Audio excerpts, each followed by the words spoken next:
This is the very famous High Street. Pag kumaliwa ka dyan, punta ka ng Shangri-La The Fort. Yun o, Gentle Monster. Bili ng mga masalamin magaganda.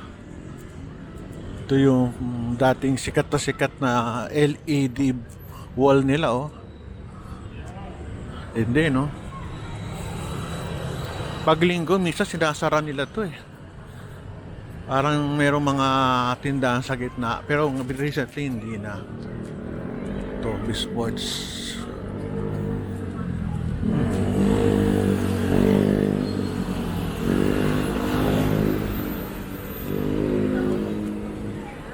At may bumbero dito.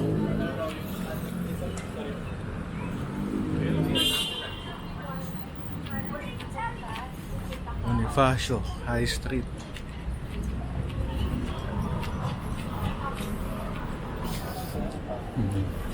Ganda.